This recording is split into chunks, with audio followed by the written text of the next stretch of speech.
Today I'm going to be making cola roast. This recipe is from the December 1981 edition of Southern Living magazine.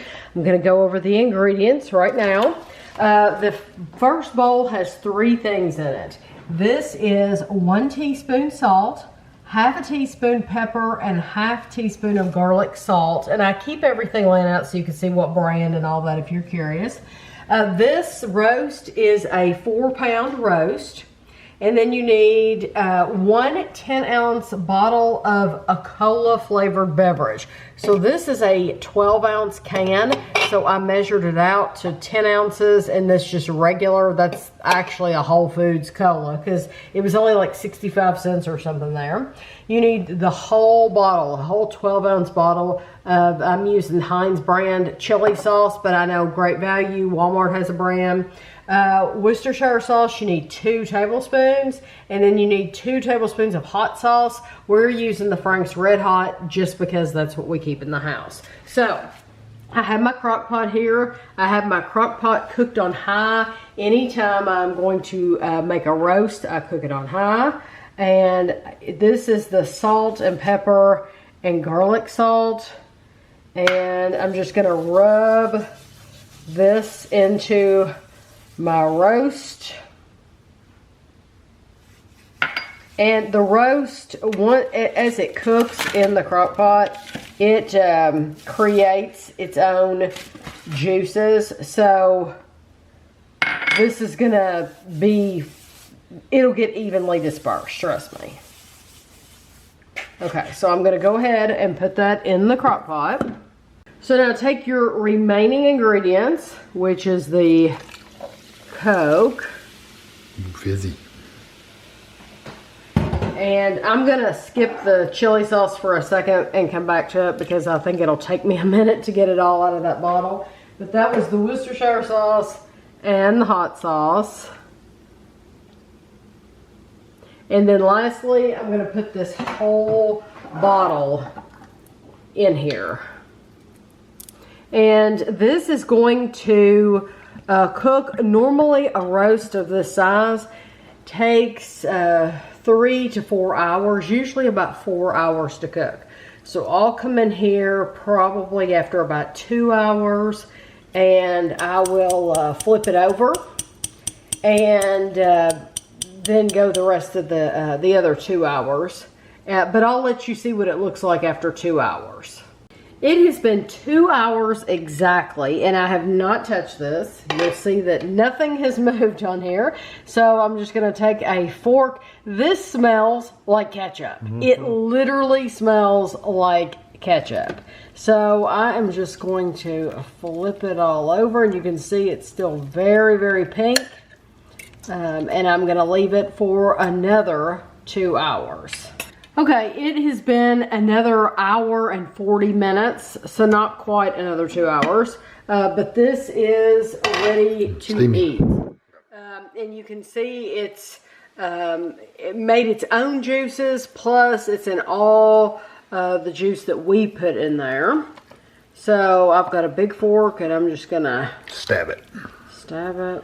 I checked the temperature just in case you were wondering. It's gonna fall apart on you. It is gonna fall apart. You know what though? That means it's really, it's perfect. There we go. I checked the temperature. It's well over like 180, so it's in good shape. So what you can do is, and what I'll probably do is just get a little bit of this juice. You don't want too much though, because when you cut it, it'll make a mess. But we'll probably put some of that juice on this plate, and then we'll be back to give it a try.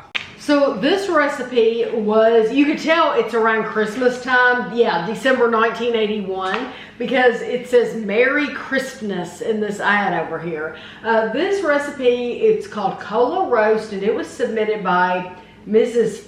Farmer L. Burns in New Orleans, Louisiana. So somebody's name is Farmer, literally Farmer, Mrs. Farmer L. Burns. No, that's the name. So anyway, I did not make this the way they intended you to make this in the magazine. And I wasn't going to tell you that until it turned out. And I could see since it worked, then because I'm used to cooking in a slow cooker. What do you call that? A crock pot. Yeah, I'm used to cooking in a crock pot.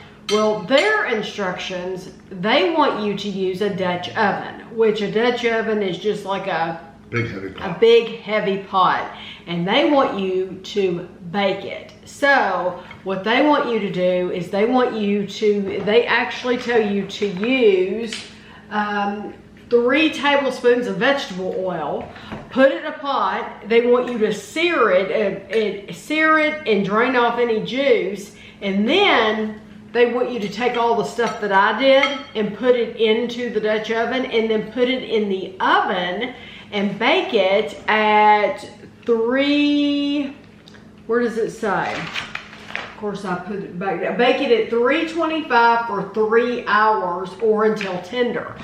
That was their instructions, but I'm used to using the crock pot. We don't own a Dutch oven. And I don't have a Dutch oven. And there's no point in me buying a Dutch oven for this one recipe. I've never had a recipe in all these years that's called for a Dutch oven. Oh. So it would be a waste for me to take up counter space for one. Okay. I'm waiting until you get to taking your bite. I can tell you one thing, it's super tender. Mm-hmm.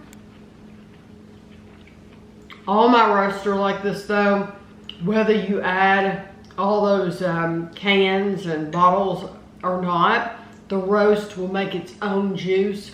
You don't have to add any juice at all to the crock pot. It's always fall apart tender. Mm-hmm. But this, even the meaty parts are really chewy, almost like steak. Mm-hmm. Which is a little different than your roast traditionally. It's not like a steak. I wonder if the cola had something to do with that, because cola acts as a tenderizer. So. Oh, okay. I don't know. So what do you think of the flavor? It's good. I think for all the stuff we put in there, it could use some salt and pepper. It needs a more seasoning. It's also a little sweet. Mm-hmm. I think it's the cola and that, they call it chili sauce. I swear it smelled like ketchup the whole time. Mm-hmm. And I never tasted any by itself to even know what it tastes like. I should have stuck my finger in there and thought I tasted it. No, but the whole time, we're both like, that smells like meatloaf. Smells like ketchup. Yeah, it smells like meatloaf because of the ketchup. But it's chili sauce. Yeah. So I don't know. It's good. I think there's a recipe Tammy makes that's better where we do a packet of seasoning. Oh, I love that stuff. Yeah, Kevin likes the Lipton onion soup. Yeah, it's really good. He likes that on roast. Tons of seasoning and flavor in there. And literally, you still don't add any juice, any water at all. You take the dry packet, dump it on the roast, and it'll let it cook. Yeah, but I do like this. I do like this quite a bit. I like this too. I like the texture's really good. The flavor's really good. There's absolutely nothing wrong. If you wonder what would you serve this with, you would serve it with either roasted potatoes, or you could serve it with green beans, mashed potatoes, green beans, corn, cornbread, salad, biscuits, whatever, or rolls, dinner rolls, macaroni. I mean, literally any comfort food you could think of. Yeah, anything that you would put with any other meat, you could put with this meat. Yeah. You could grill corn on the grill and bring it in and have it with it. It would go with this. I do think it just needs a little bit more. It needs like a salt and pepper. Salt and pepper. Nature seasoning would be good on there. Yeah. With a little garlic and onion. It just, the spices are lacking. Yes. The flavor's fine. It's just lacking seasoning. Seasoning, yes. But I do like it, and it did turn out well. Worked out perfect in the crock pot. Yeah. Which I told Tammy it would. She was worried. I was worried to death because, and I didn't want to go buy a Dutch oven for one recipe. I said, you make all your roast in the crock pot. It'll be fine. And it'll be fine. And it was. And it was. It was fine. So I hope you enjoyed the video, and thanks for watching.